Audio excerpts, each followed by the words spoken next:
ಈ ವರ್ಷ 1ನೇ ತರಗತಿಗೆ ಸೇರುವ ಮಕ್ಕಳ ಪೋಷಕರಿಗೆ ಗುಡ್ ನ್ಯೂಸ್ ಒಂದು ಸಿಕ್ಕಿದೆ. 1ನೇ ತರಗತಿ ಪ್ರವೇಶಕ್ಕೆ ಸರ್ಕಾರವು 2 ತಿಂಗಳ ವಿನಾಯಿತಿಯನ್ನು ನೀಡಿದೆ. ವಯೋಮಿತಿ ಸಡಿಲಿಕೆ ಬಗ್ಗೆ ಸಚಿವ ಮಧು ಬಂಗಾರಪ್ಪ ಮಾಹಿತಿ ನೀಡಿದ್ದಾರೆ.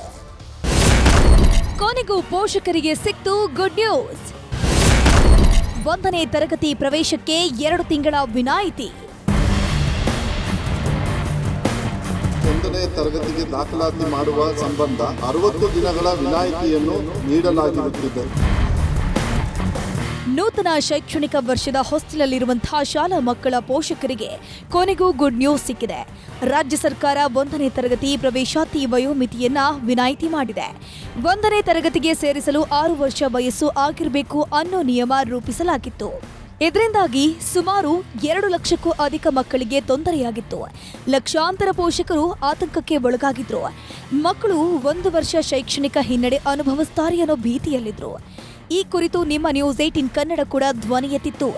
ನ್ಯೂಸ್ 18 ನಿರಂತರ ವರದಿ ಪ್ರಸಾರದ ಬೆನ್ನಲ್ಲೇ ಸರ್ಕಾರ ಎಚ್ಚೆತ್ತುಕೊಂಡಿದೆ. 1ನೇ ತರಗತಿಗೆ ದಾಖಲಾಗೋಕೆ ನಿಗದಿಪಡಿಸಿದ್ದ 6 ವರ್ಷದ ವಯೋಮಿತಿಯಲ್ಲಿ 2 ತಿಂಗಳು ಸಡಿಲಿಕೆ ನೀಡಲಾಗಿದೆ.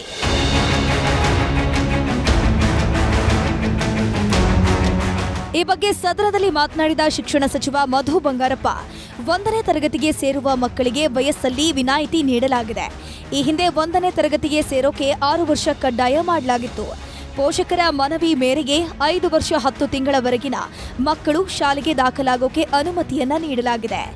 ಕರ್ನಾಟಕ ಶಿಕ್ಷಣ ಕಾಯ್ದೆಗೆ ತಿದ್ದುಪಡಿ ತಂತ್ರಾಂಶದಲ್ಲಿ ಕೂಡ ಬದಲಾವಣೆ ತರುವುದಾಗಿ ಸ್ಪಷ್ಟನೆ ಕೊಟ್ಟಿದ್ದಾರೆ. ಹಾಗೆಯೇ LKG, UKG ಮಕ್ಕಳ ದಾಖಲಾತಿಗೂ ತೊಂದರೆ ಇದೆ. ಅದನ್ನು ಬದಲಾವಣೆ ಮಾಡುವುದಾಗಿ ಭರವಸೆ ನೀಡಿದ್ರು.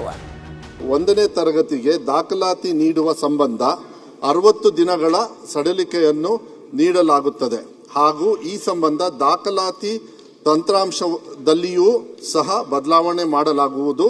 LKG, UKGಗೂ ಕೂಡ ಅವರಿಗೆ ಅಡ್ಮಿಷನ್ಗೆ ತೊಂದರೆ ಆಗ್ತಾ ಇದೆ.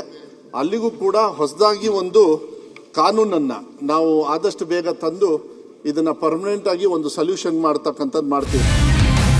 ಸರ್ಕಾರದಿಂದ ಅಧಿಕೃತ ಆದೇಶ ಹೊರಬೀಳ್ತಿದ್ದಂತೆ ಪೋಷಕರು ಫುಲ್ ಖುಷಿಯಾಗಿದ್ದಾರೆ. ನಿರಂತರ ವರದಿ ಮೂಲಕ ಸರ್ಕಾರದ ಗಮನ ಸೆಳೆದ ನ್ಯೂಸ್ 18 ಕನ್ನಡಕ್ಕೆ ಧನ್ಯವಾದ ಹೇಳಿದ್ದಾರೆ. 1ನೇ ತರಗತಿ ಅಡ್ಮಿಷನ್ಗೆ 60 ದಿನಗಳ ವಿನಾಯಿತಿ ಅನೌನ್ಸ್ ಮಾಡಿದ್ದಾರೆ. ಸುದ್ದಿ ಕೇಳಿ ತುಂಬ ಖುಷಿ ಆಯಿತು.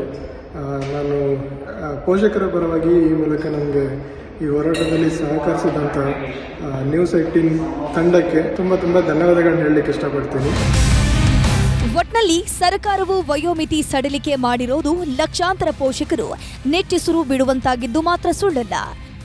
ಶರಣು ಹಂಪಿ, ನ್ಯೂಸ್ 18.